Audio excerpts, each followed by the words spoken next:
This Yes, happens in yes. every house built in America. I'm telling you. Check your basement right now. You have one. Um, See, I got it. I'm in my basement. I got to check. I have no basement. you do. You don't know it. Um, welcome back to Real Lounge Entertainment. As always, I'm Mike. And I'm Tyler. And I'm Wes.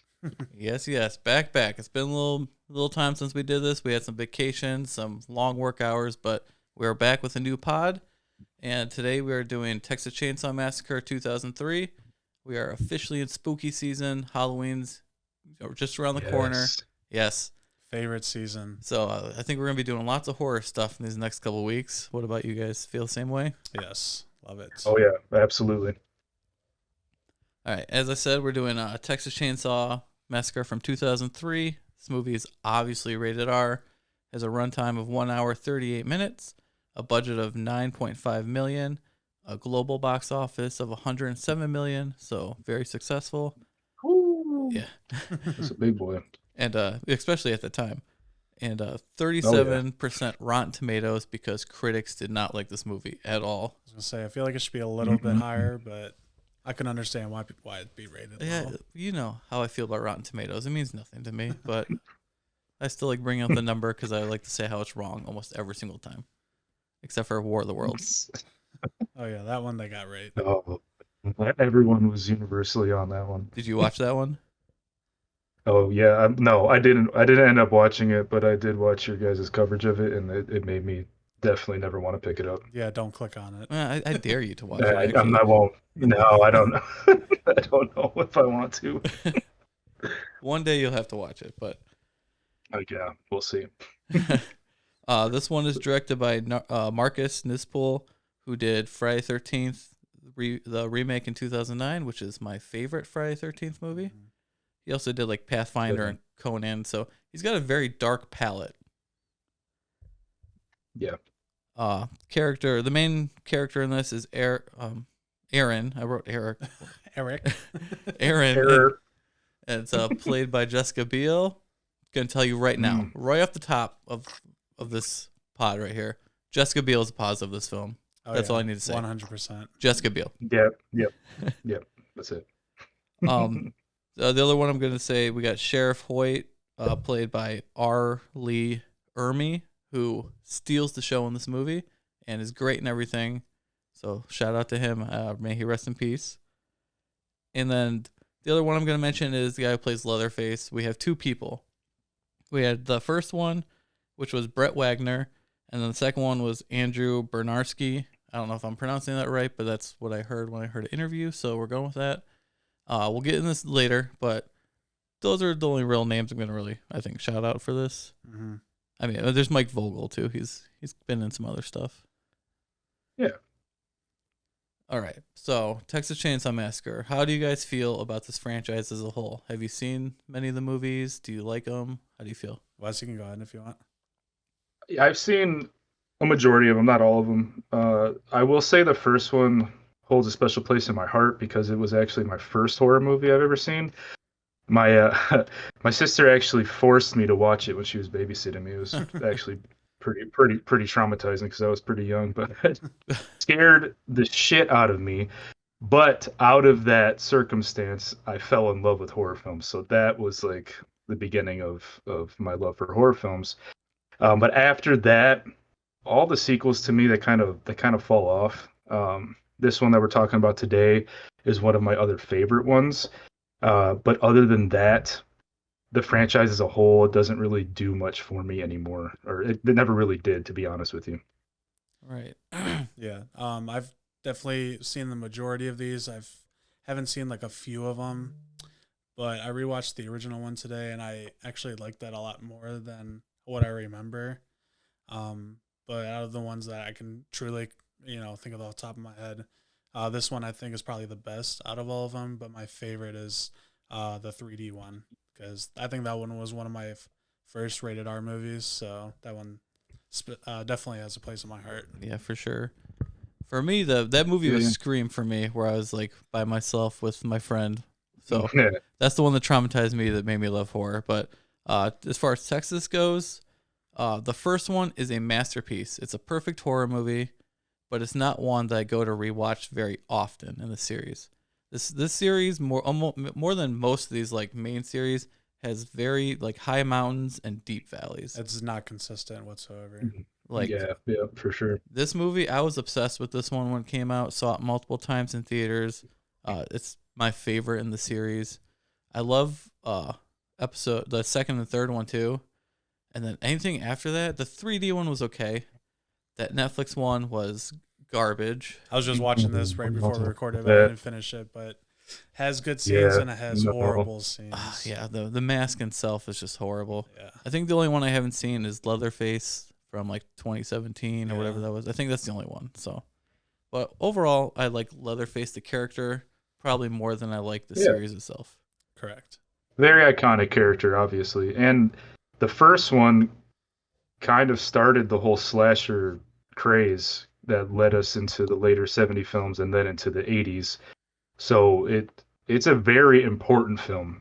Very well done, the original, and it means a lot to the slasher genre. Oh yeah, just the rawness and like the look. Leatherface, like Gunnar Hansen playing Leatherface was great. It's Awesome job. It's very chilling. It's kind of a hard watch now. You know, the more movies you see, it's because the way it was shot, it wasn't even on 32 millimeter, I think. Yeah, it's a hard watch almost, but it's still a masterpiece. So this one overall, I think like the main story's there, but it kind of really goes off in its own different state, I want to say. Like we don't really have like the old grandpa character in this one. Yeah. Which is okay by me, but yeah. Overall, yeah, I didn't mind not having the same characters or even some of the same plot points from the original, because that's the point of a remake.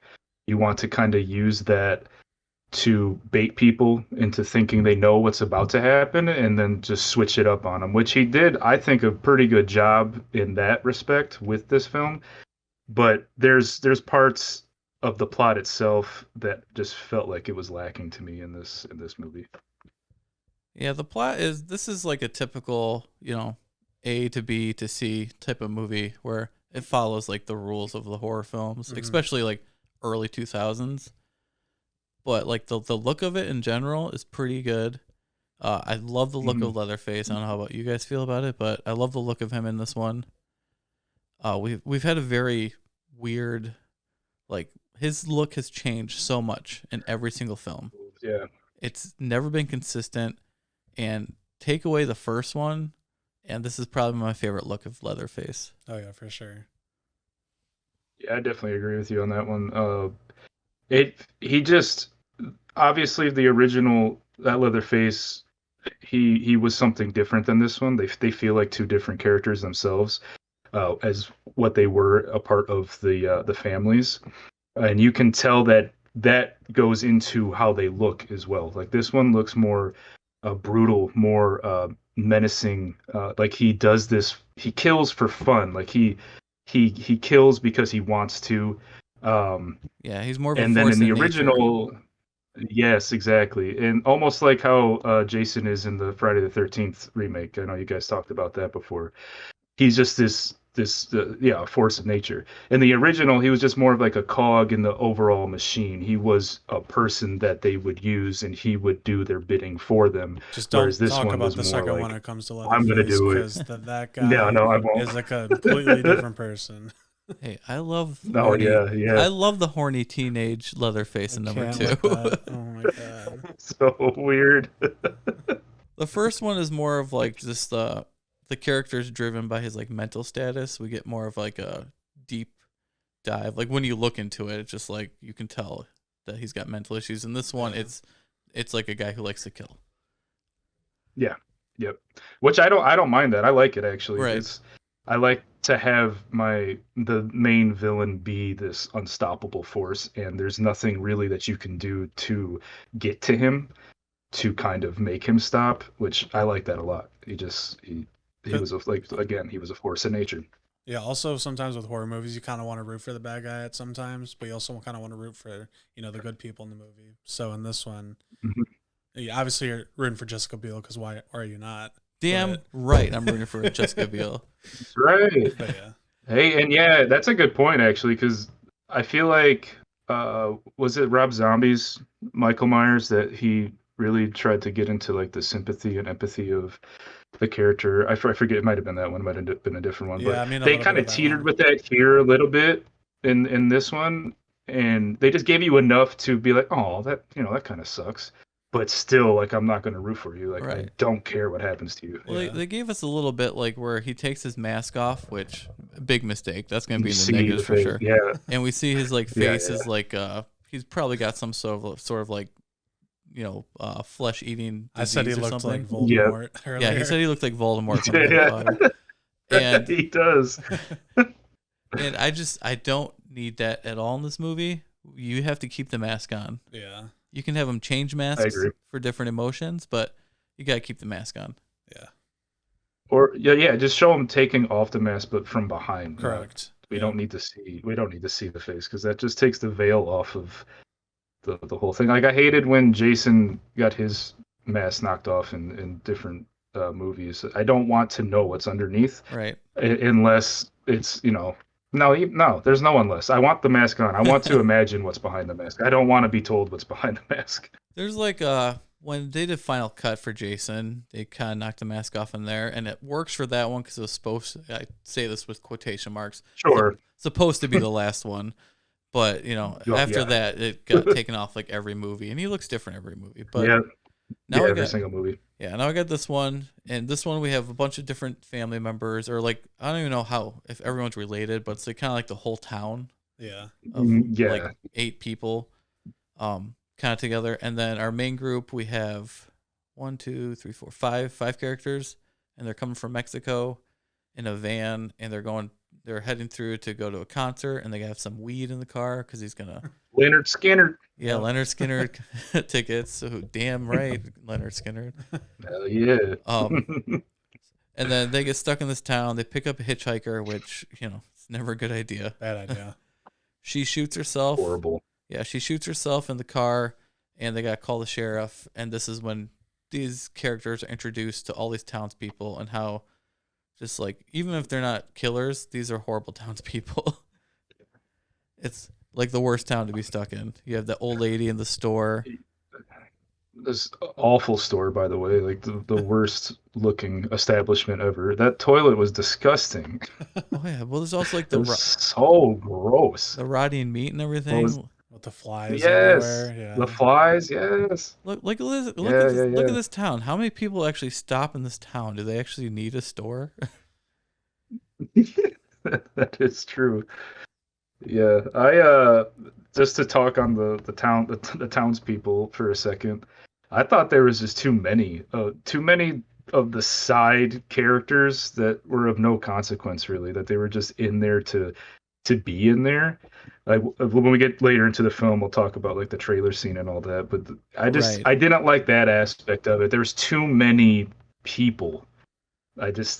No one seemed to really fit wholeheartedly into the family like you got in the original. Right. Well, we can talk about it right now because we're not really gonna go scene by scene. But you have the old guy, Yeah. the old guy in the wheelchair with no legs. You Mhm. have Leatherface. You have the sheriff. You have the old lady running the store, which is the mom, I guess. And Jedediah. Jedediah, which you could have cut Jedediah out. Oh yeah. And then Silly. then the big lady and the small lady in the trailer. Those two could have been cut too. But then you have like the stolen baby too. The stolen baby, which Yeah, that whole But not part of plot, the man. It family, was but yeah. weird. well, it revolves around some of the story, the script that got cut. So like the baby stuff, Okay. which we'll get into a little Yeah, you bit. have to tell us about that then later. Yeah. Yeah, that going to the trailer part, like those two, that whole thing just felt so weird to me, and just that part in particular. And you probably, if you tell us about what was supposed to be, it might make more sense. But for her to go in there and drink the tea, Yeah. what are we doing? I'm not drinking anything. Why in this are you town. drinking anything? I don't want to breathe in that trailer, There let is alone drink something. there That's is insane. nothing. There's nothing clean in this whole town. I am not touching anything. Oh, All right. Yeah. absolutely not. We'll hit up a couple of those like things that they kind of changed in the script. We'll just burn through like what the rest of the story is about. Yeah, yeah. We're not gonna like go too much detail. We'll talk about scenes we like after, but it's really like obviously they start getting separated. They're waiting for the sheriff to come get the body that's in the car. Somebody says, "Oh, Jedediah, the little boy comes." They find him just like wandering around. And he's like, "Sheriff's at home getting drunk. He ain't coming." So they go to the house to call somebody, or they split up. Sheriff then appears at the van, and then like Kemper gets killed at the house, which is the boyfriend. And this is when we get the reenactment of the first Leatherface scene from the first Texas Chainsaw Massacre. And I like this shot a lot. I think it's a really well done, updated version of the first kill in the movie. What do you guys think? You can go if you want. Yeah, absolutely.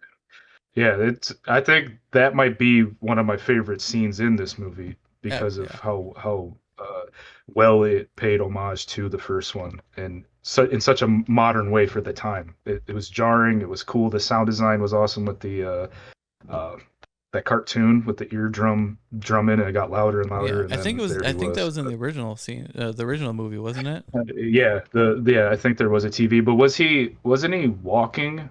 He was walking, and then he tripped, and then Leatherface came out. Yeah, that's right. Yeah. And in this one, it came. I remember being in theaters, and it's like he came out of nowhere and just like nailed him from behind. It's cool. Yeah, that's one thing about this Leatherface too, is like he's so sneaky. This large man, no one can hear him coming from behind them. 300-pound man. Yeah. Yeah, I remember when I watched this scene for the first time. I think I watched this one before I watched the original, so I didn't obviously know if the stuff from the original. But I remember when I watched this, I thought the boyfriend was gonna last a lot longer than he did, and completely shocked me like right away, right when it was behind him, and then just hit him right in the back of the head. I was like, "Oh wow, we're doing this right now." Yeah, you're so wrong. Getting buddy. into it, yeah. Yeah, and from this point on, now it's just gonna be who gets knocked off next. Because Aaron goes back without Kemper, and they're like, "Oh, the sheriff was already here.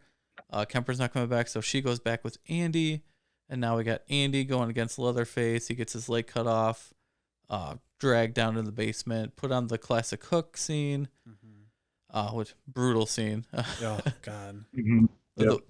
The worst is first off, the worst is the nail scene going down. Mike has a thing with nails and stuff. So. God, I do too. I hate it when I'm squirming right now. I hate it. I hated it in theaters where I couldn't escape and I didn't know what was coming. But then he gets put on the hook, and then he gets salt put on the wound of his leg. And it's like, oh my God, it hurts so bad. But at this point now, Aaron, that sequence was cool. That whole sequence was nice. But what was hilarious to me was how he got himself in that predicament to begin with. They had this part where they're both behind the sliding door. The sliding door opens, and then they take off running.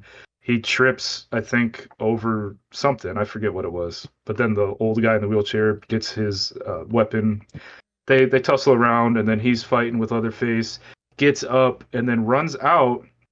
And then he goes to the line of sheets. Right. But it seemed like there was only like 3 lines of sheets, but he's running through this thing for like 2 minutes. Like, were you going around in circles? He's like running. Just go through the damn sheets. Well, how did Leatherface also get in front of him at that point? If Andy's running straight, if he was going in a circle, then it would make sense. That's why I think he was running in circles, and Leatherface was like, "No, I'm just gonna sit here and hit him with my chainsaw."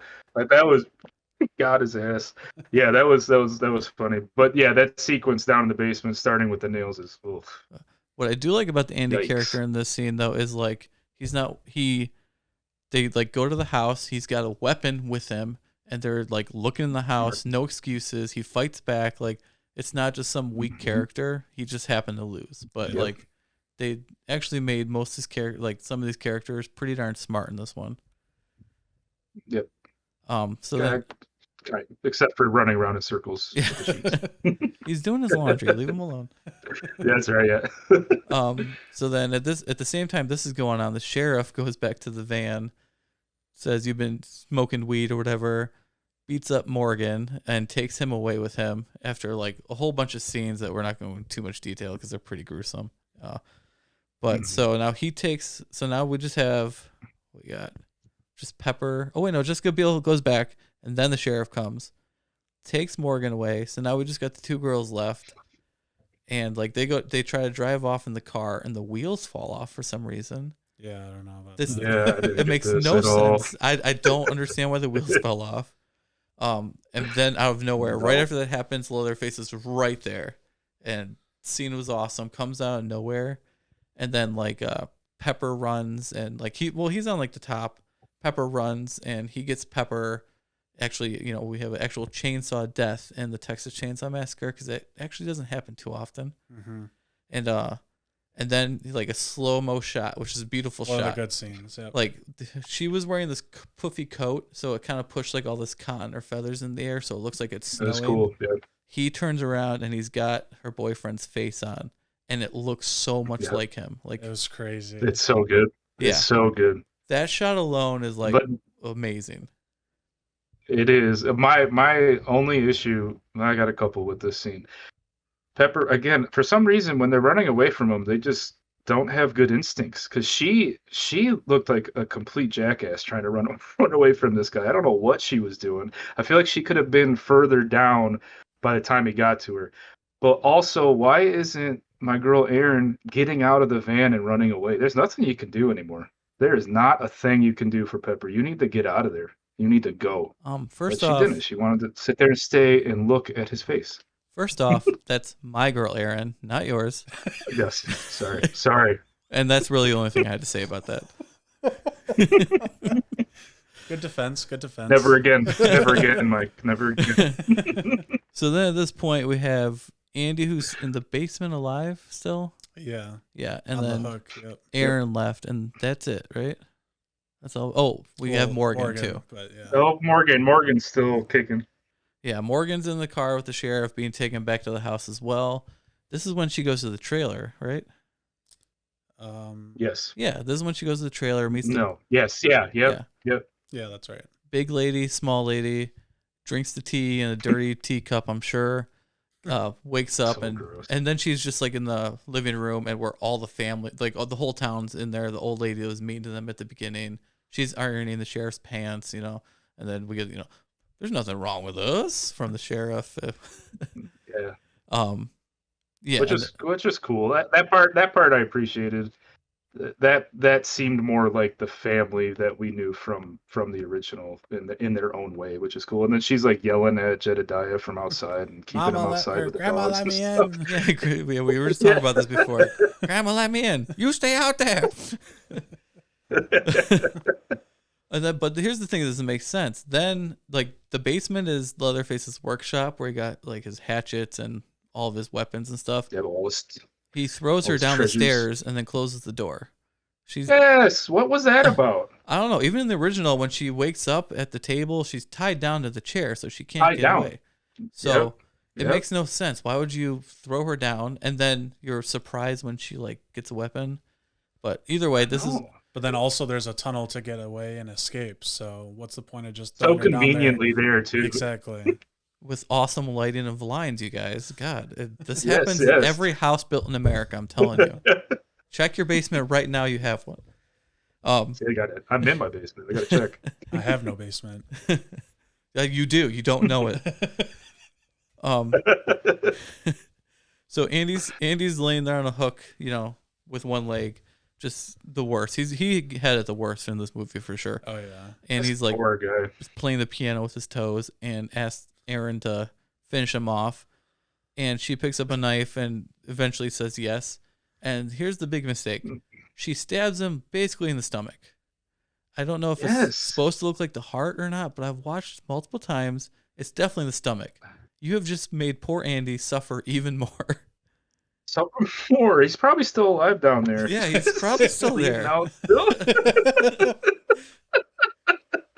Yeah, it's a dirty house. No, I thought that part was like it didn't take much convincing for her to pick that up and do it. Although I know she was sad and all, but that part seemed so just I get putting him out of his misery, but I feel like there's other options. Right. I think we didn't exhaust all our options before we took this long knife and stabbed him. Right. And then, she runs a little bit more. She finds Morgan in a bathtub. Now, his hands are tied or handcuffed or something. Yeah. But he's still just chilling in the bathtub. Like, Yeah. I don't know. But if He was in so much pain for getting his teeth knocked out that he just didn't want to move or something. if you look at his back, his shirt is ripped and he's got a hole. So I don't know if he was put on a hook at some point and they just and didn't. they just threw him in there. Yeah, I didn't notice this when I used to watch it, but it's flat out right there. So I'm kind of curious if there was a scene missing where he gets put on a hook Or it's just a Might rip have shot. been. Yeah. I don't know. So just the way that he was acting, I'm kind of gonna say that he was. And then at this point, It feels like there was more. There should have been more done to him for him to be acting the way that he was. yeah. Yeah. So yeah, that's spot on. And at this point, Leatherface is looking through the cracks, sees them teaming up, and finally comes down with his chainsaw. And they just go in a room and hide. Like, okay, there's an empty closet and a couch. Well, first, this Jedediah helps them because Well, yeah, I guess that's he's when mad they at leave Grandma and for then find keeping out him all out with the the house, dogs. Oh yeah, I forgot. That's an entirely different house. You guys are right. Yeah. Yeah, Jedediah helps. There's another story with that we'll talk about after the movie. Then they find another decrepit house. The Leatherface comes in, and we do get a cool death with this because Morgan's hands are tied, and he decides to help Erin because she's about to die. And Leatherface picks him up and hangs him on the chandelier. Chandelier, yeah. Because houses that are decrepit like this in this Texas neighborhood have chandeliers, but Very, very sturdy chandeliers. yeah, that's a well-made chandelier. Puts them on there, and then we get the chainsaw up. We don't get the gore of it, which is fine by me, but it was a cool scene, cool idea. So at this point, Leatherface, it's just Erin and Leatherface. There was a baby earlier that we'll be bringing up in a second. She runs, finds a meat packing place, which small town, but this place looks like there's animals in it, so it's huge. It's huge, and it's a meat packing factory, but it looks like it's disgusting. It looks like it's been abandoned for 20 years, but there's cows and pigs and stuff in it, so it's still being used. But damn, Still operational, but it shouldn't be. Yeah, it shouldn't be. So we get cool, hide and seek stuff in this one. She, God, I can't remember. You think she's going under a door or something, and Leatherface comes out of nowhere and tries to grab her, which is a pretty good pop-up scare. And then she hides in a locker. Or she hides in one of the meat stacks first. Yeah. It's cool because it's all the sides of beef are hanging, and she hides inside of one, which is pretty smart of her. But then Leatherface has a scene where he's moving the chains, and it pushes her, and it, of course makes her go Idiot. Yep. And then Leatherface is right there with his chainsaw. Yeah. Either way, Erin's a star in this movie. She deserves to survive, and she goes into a locker. Leatherface, this is a scene that makes no sense to me either. She wins, but it makes no sense still. She hides in a locker. Leatherface walks completely by her, and instead of just getting out of the locker and sneaking up and attacking him, she bangs on the locker. So she's still in the locker confined, and then Leatherface comes back and then goes to the wrong locker, luckily for her, and she cuts his arm off. What the hell? Man. Get out of the locker. You should be dead. Sorry, Erin. But... Yeah. And then it makes how did you feel about the arm getting cut off thing? I wasn't a huge fan of it. It's one of my dislikes of the film, actually. So we'll just talk about this right now. Clearly, this is a franchise that you're going to make and try to make sequels. So why are you cutting his arm off? Completely just hindering him. It looks, the way they did it is really cool, actually. I like the chainsaw going around in circles with his arm and bloody. So the visual of it and the idea is cool. I just am shocked that they actually did this in the first movie. But exactly. It was a mistake. It's actually one of my negatives of the film, so I'll say that right now. So they were just doing everything in their power to make Erin survive. Worth it, I guess. Yeah. So then at this point, she runs out. Leatherface has basically been defeated. She stops a truck, like a semi truck, kind of like at the beginning of the movie. She is talking like the hitchhiker was, where she's like, "Don't go back," stuff like that. And he stops. Losing her mind. Yeah. The trucker stops at the house and goes in there, and it's the sheriff, and all them. And he goes to get her, but she's in another car and she has the baby. runs over the sheriff. Smart girl, she backs up, goes over him again, and then runs over. So 3 times to make sure that sheriff is gone. Triple tap. Yes, that's how you do it, Aaron. That is my girl. That's right. And she escapes with the baby. Of course, we get the one last scare, which like reminiscent of the first one, where she's driving the car and Leatherface hits the car with like the chainsaw. And end of movie. That part that kind of bothered me as well. Let's go back to when the truck comes to a stop. She is hysterical. She's in the same state of mind where the hitchhiker was when she killed herself. Yeah. But then she's able to just become sound of mind and pull off this whole scheme where she goes in and steals the baby, gets into the car, hot wires it, and then does her thing. Final girl stuff, plot armor, I get it. She needs to do it. But that felt a little forced to me. But then when she's getting away in the sheriff's car, that's what Leatherface attacks. How does he know that she's in that vehicle and it's not the sheriff? Because he wouldn't have done that to the sheriff's car. Exactly. I know it's dumb. I know it's silly for me to be upset about it, but it's just one of those things. I've never even thought about that though. Like he's his face is falling apart, but he's got 20/20 vision, brother. So he's seeing right through that windshield. Wasn't it raining too? Was it raining? Yep. Was it? I can't remember. Yeah. He's got an impeccable vision. It's raining at night with a car going 50 miles an hour. I know there was a thing throughout this whole movie from some of the reviews that I was looking at for this movie, and they saying that Jessica Biel was doing everything in her power to get being wet again. Like when she got thrown in the basement, it was all flooded there, so then that was wet. Then obviously they have this scene at that. These are important movie. Very important. These are very important rules that we have to follow, Tyler. Okay. God. I know, but I just thought it was funny. These are important things about the movie, okay? All right. So overall, I'm a huge fan of this movie, even with all the weaknesses.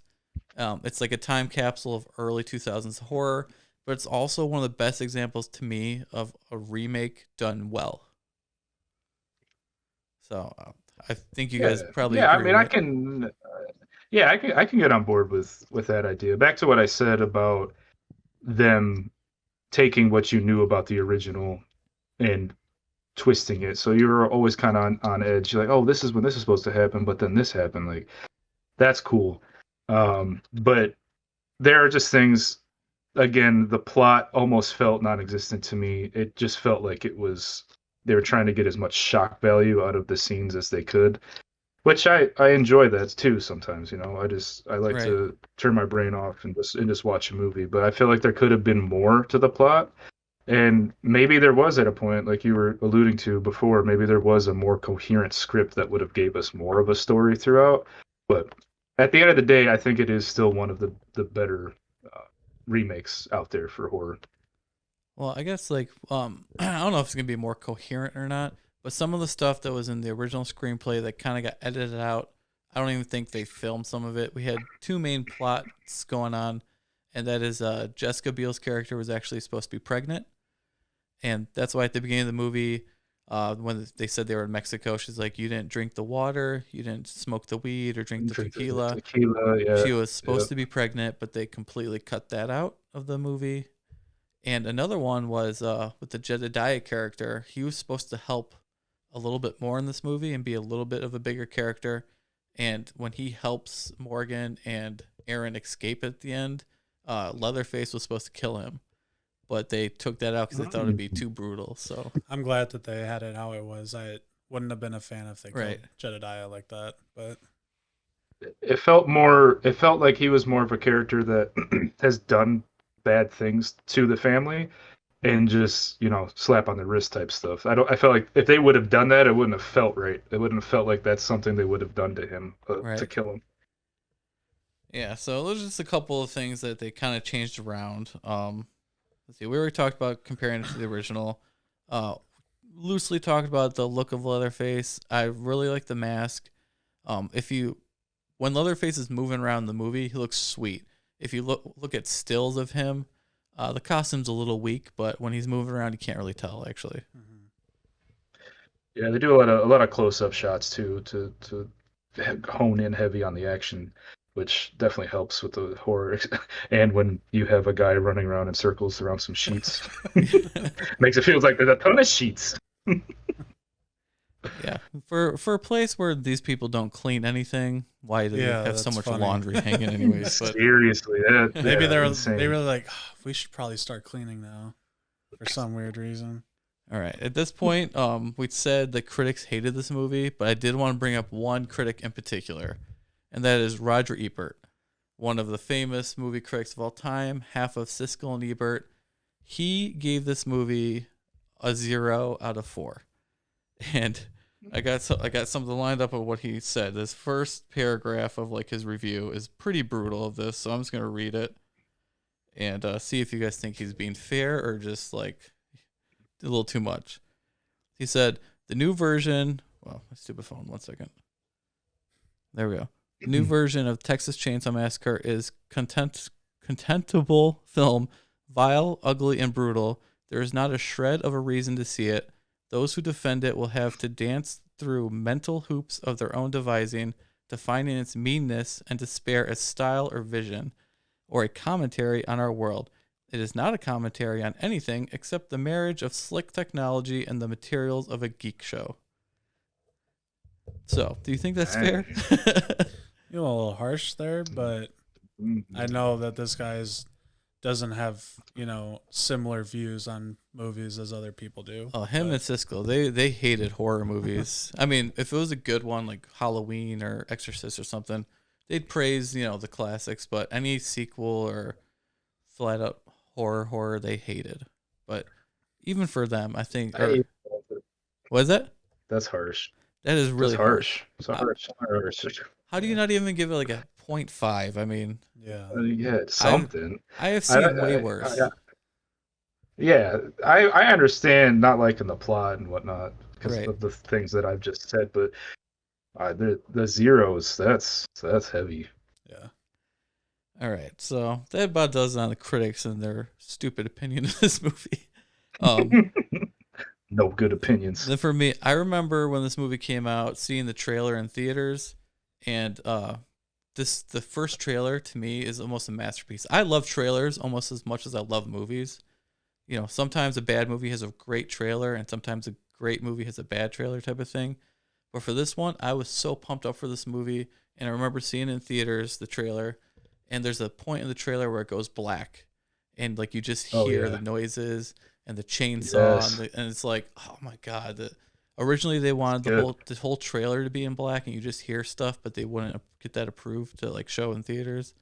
But my god, that's such a good trailer. I remember watching it today, and the one thing I did like about it is that it's all, you know, has good music in the beginning, shows them on a road trip, and then they meet the hitchhiker, and then she talks about like what happened and everything. You know, music cuts out, and it gets to like the creepy stuff, and then slow-mo camera, you know, sounds like, oh, that was awesome. The atmosphere of it was phenomenal. It is one of the better trailers for horror movies, definitely. Yeah. That's another thing this movie had going for it that was pretty good. Is the atmosphere of this one is pretty good. I love the lighting in this movie. These lots of natural light, which you don't see too often in horror. I think Leatherface might be one of the only franchises that actually uses like light. It's not always just like pitch blackness. So I actually love this one. They like the way they have so much outside with just the sun is great to me. Yeah, I loved that one shot when she's hiding in the closet, Aaron, and she stands up slowly, and you see the holes, which looks like it was from his chainsaw, probably from other victims, but the holes are the moonlight's going through it, and it's hitting her in different areas, and it was such a cool shot. Yeah, he uses light a lot, like you just said, in a very beautiful way. It's very well shot. Yeah, so take that, Roger Ebert. Yeah. There's your 0.5 right there. You get 0.5 for that. Other than that, let me see. Okay, for me, there's one. Even though I love Jessica Biel in this movie, it's great. There's one person that totally steals the show for me. It steals it from Leatherface, anyone else, and that's Lee Ermey. And I don't know if you guys have seen too many movies with him, but he was great in everything I've ever seen him in. But in this movie in particular, I feel like he was almost born to play this role. Oh, yeah. Oh, 100%. Like, oh my gosh, every word that came out of his mouth, I was like, that's horrible and awesome at the same time. I feel like Well, he's you played on his characters that he's played, like in Full Metal Jacket. You take that and you see him, and you're like, oh no, this isn't gonna be good for these people, because he already has that aura about him yeah. when he's on screen. From everything I've heard though, he was like a super nice guy, so he's like totally opposite of like I'm sure. That's so crazy. it's That's kind of awesome. like from what I always hear in horror in just movies in Hollywood in general is like the ones who play like the worst guys like in the movies nicest people. are the nicest, and the ones that play the nicest are like the worst people. So, This- but to me, yeah, he totally steals the show. And if you haven't seen this movie, it's worth watching just for him. It's probably, even though I love Full Metal Jacket and he's great in it, this is my favorite role he's ever been in, because he just Oh yeah. most of the stuff he says I can't even say on this right now. Like it's that bad. But It's so bad. And honestly, if he wasn't in this film, I might not like it as much as I did. right, like even if the sheriff was played by somebody else, it wouldn't carry the same weight. Yeah. Right, exactly. He brought that persona to this role, and he did a phenomenal job. Oh yeah. All right, and the last like real talking point I have is it's about the Leatherface actors.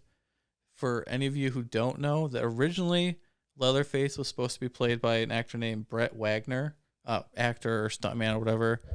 Before we talk about it, Tyler, I got this. Tyler got me this autograph at Astronomicon, I think it was last year. He was there, got me this Leatherface picture. I got a autograph. little picture too up on the screen right there. Yeah, he'll put up a picture of what. So he got to meet the original one. He only recorded Cool. one scene in this movie, and that's the scene with Kemper getting hit in the back of the head. The scene that we all liked and talked about. Oh, That is cool. Yeah, he only got to that, and then he got heat stroke and had to go to the hospital. Oh no. And then he got replaced by Andrew Bernarski, if that's how it's pronounced. And kind of controversial, because now this guy's Brett Wagner's kind of known as like the lost Leatherface, like what could have been. Yeah. And just in that scene alone, I would have loved to see him like a whole movie of him. Feature, yeah. Just that little short movement. And then with Andrew, we've kind of got some controversy with him because half the fans have had bad interactions with him at like autograph signings and stuff. We're not going to talk about like his personal issues that he's had like with other stuff, but I will say when it comes to Leatherfaces, you think they would all be like together as one kind of thing, but when Gunnar Hansen, the original Leatherface, passed away in 2015, on his social medias he just wrote "boo-hoo," like in a very bad post. Yeah, and then somebody else commented on that, and he responded with 0 F's given, suck his dead blank. That's how he responded. What? Yeah. It's like, what did this dude do How to him? dare he? I know. Holy cow. It's kind of become a controversial. Like he played a pretty good Leatherface in this movie, but how are you a fan after like hearing that? He does kind of look like a douchebag if you look at it, though. But, Yeah, I saw his picture and I was leaning that way, but definitely now. Yeah. Man, that's so disrespectful. Yeah. I don't care what he did, honestly. Yeah. The guy died, and then that's how you respond to it. That's crazy. Especially a legend like Gunnar Hansen, who was asked. He was asked to be in this movie actually, but I think they couldn't get there or something. I just read that he declined it or something. Yeah, he was supposed to be the truck driver. They asked him to like just so he could be in the movie, but didn't end up happening. But that would have been cool. That would have been sweet. Yeah. Other than that, I only got a couple, like 2 trivias. Tyler might have some more, but the cinematographer for this movie is the cinematographer from the original Texas Chainsaw Massacre movie. Great to see that. He was friends with Marcus. Awesome. Yeah, he was friends with Marcus Nispel, and he convinced him to direct it. And he's like, "And I'm going to be the cinematographer." So he like right on. I like that. And not only that, but the guy who did the voiceover for the original Texas Chainsaw Massacre movie is the guy who did the voiceover for this Texas Chainsaw Massacre movie. Great to see that also. Sweet. That is a fun fact. Yeah, so other than that, Tyler, you got some... Let's see here. The original plan for the movie, which it was supposed to be told in a flashback form with an older Sally. They later did that in Oh. But obviously they went a different route with that. Jessica Biel obviously wasn't the first option. Other people were Kristen Dunst, Nope. Katie Holmes, Nope. and Jessica Alba. Nope. And Sorry. I agree She with was, you. she was the first choice of many of us. Beal takes it over all of them. Oh yeah, for sure. 100%. And honestly, I know there's a lot of a lot of great final girls, but she's not bad. She No, was kind of she she was stands kind out. of brutal in her own right. You know how she did. Although if they just would have dumped the body and left like everyone wanted to, and she didn't convince them to stay, they all would have lived. So Oh yeah, we kind of can blame her it's her for mistake. everything that happened. Yeah, I forgot. I forgot. I was gonna write that down. I forgot it, but yeah, it's her fault. But it's okay. A couple other ones I have was Andrew Bernarski ate only white bread and brisket to gain the weight for this at a total of 300 pounds. 300 pounds. Yeah. That's insane. It's crazy. Whoa, he weighed in at 300 for real. Yeah, that's what he said. So, Dang. I mean, he was a big boy before, but Yeah. And then one of the other ones that I read about was Arlie Ermey sticks the gun in Morgan's mouth during one of the scenes, and Morgan actually forced himself to vomit during all of that, so it made it more realistic for a genuine reaction with everybody.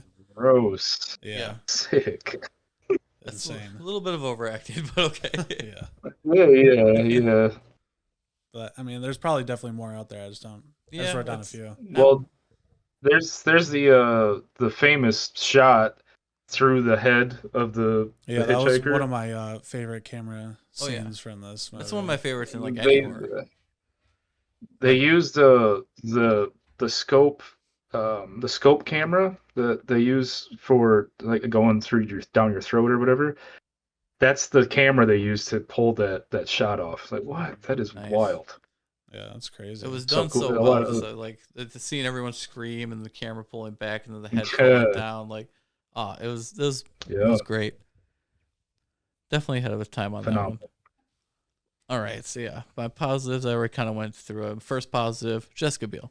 Number 2, it was the color scheme, the use of natural light. We talked about the score. I like the score. This movie, the score builds tension, but not too many times does it really come into focus where it's like too loud and overbearing. Sometimes you can't hear it. It's like really low, or it's not even in there. So I thought it was Very done really subtle, well. Yeah, very subtle, and I thought it was perfect for this film.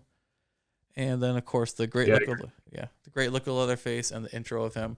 Those are my positives, really. But yeah, I'll just run down like a few of mine that we've already talked about. Though I'll just say a couple, 3.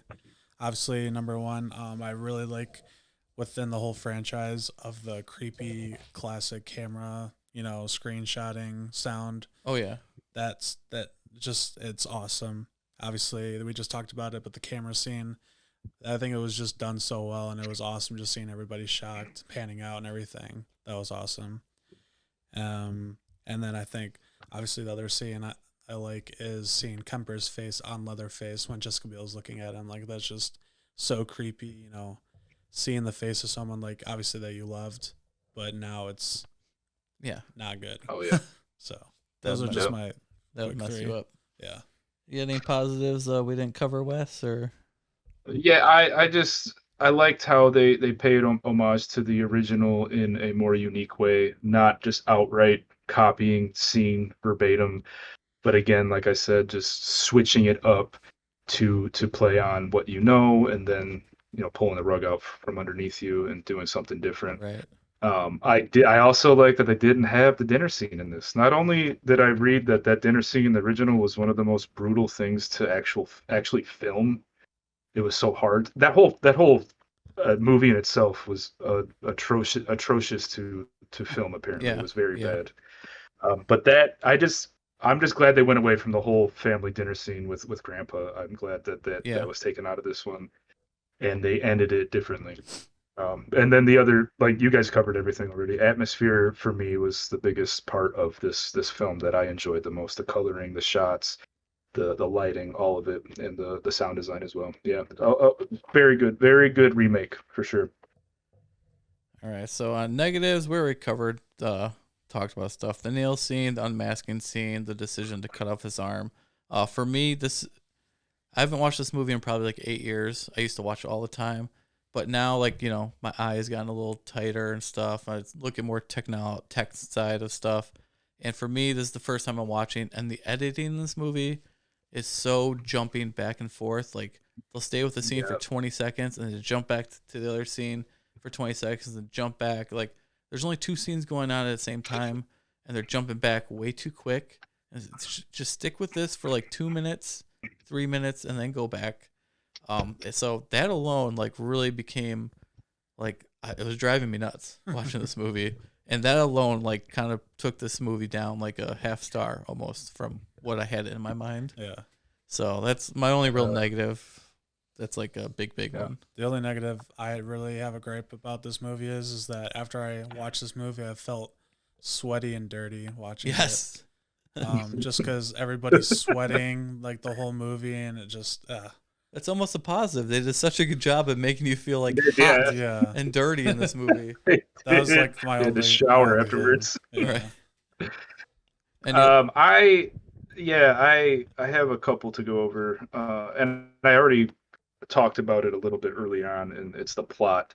In the original, and I know I keep comparing it to it, but that's what you do with remakes. Exactly. In the original, the hitchhiker character was phenomenal. He honestly went toe to toe with Leatherface, in my opinion, with my favorite villain of that movie itself. But he was the driving force to go from A to B in a more organic way for us to get the movie going. I felt like I never actually had that with this movie. The plot just kind of just went almost randomly into different directions that didn't really cohesively make sense. On top of all the different characters they introduced that didn't really mean anything to the plot, like the trailer scene with the small girl and the bigger woman. What happened to the bigger woman? We never see her again. The smaller woman, she had the baby and then the baby's gone. She had like a handful of lines, didn't really mean anything. Right. Even the grandma didn't really mean much. The only one that really was pivotal, the only two I'd say were the sheriff and Leatherface, and that's really it. Yeah. You had the guy in the wheelchair, but he didn't really do much either. So there's those things that I didn't like, and I agree with you, Mike. The editing was jumping around a lot, especially I know I was making fun of it earlier, but it's for real. The sheet scene, there was a lot of cutting back from him running to Leatherface to sheets to Leatherface to sheets, and then all of a sudden he get his leg cut off. That turned me off a lot. I did view it like you did, with more of a technically sound mind watching it, and there was a lot of things that just kind of were yelling at me while I was watching it, and I couldn't ignore them. Yeah, it's definitely a product of its time. So, all right, you guys, ready to give you your ratings? Yes, sir. All right. Now, I do have a question before we do this, before we rate. Yes. Obviously, this is a different genre, especially this era. Do we rate these the same that we are rating other movies, or is it rating it based off of horror films? Like how do you guys go about that when you're about to do this? I would kind of put in the mix of both. Like if we're watching a horror movie, I'm gonna rate it kind of like as a horror movie, but still have and also like how quality, you feel about it. Yeah. Like I have a balance in between like just entertainment and quality. Like a movie that's just entertaining, that it's. I got you. Yeah, so you kind of just have to find a little bit of a natural balance. Like this one is gonna get a higher rating than it probably should, but it's mostly because I still get great entertainment out of it. But it's still not good. Like I got you. You ask me in 2003, I'll probably tell you this is a 4.5, a 5. Like like. Oh yeah, easy. This is yeah. All right, so now they got that. I'll go ahead and go first. Before I rewatch this, I probably was gonna give it a 4. I'm taking it down to 3.5 just because the tech, it's aged pretty well. I mean, it definitely is the early 2000s, but it's aged pretty well compared to some of the other horror movies of the time. So 3.5 for me. Yeah, when I watched this for the first time, I have only seen 3D before that, and that one was one of my favorites. So obviously, gotta base it. But I did realize that this is probably the best one out of the series. But rewatching it recently, I felt like it wasn't as good as last time I watched it. So I'll double down with a 3.5. Yeah, I'm gonna be going a little lower than you boys. I knew you'd be going a little lower. I love this movie like we talked about when it came out 2003, like yes, this was it. Awesome, especially with what I said about my love for the original. I was so ready for this remake.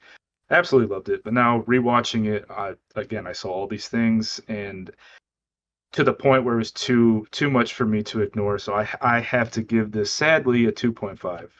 Hey, I think it's a fair rating. I don't know. Realistically, it should be like a 2.5, but Yeah, it's not a 0. Let's just get it real. That's not a 0. Yeah, it's not. it's not a zero, Roger. Sorry. All right, boys. So let us know how you feel about the 2003 Texas Chainsaw Massacre movie. Tyler, where can they get us? You can check us up on YouTube, TikTok, X, and Instagram at Real Lounge Entertainment.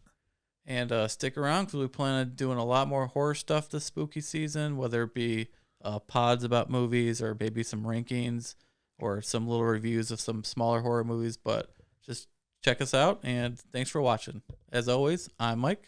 I'm Tyler. I'm Wes. See you later. Deuces.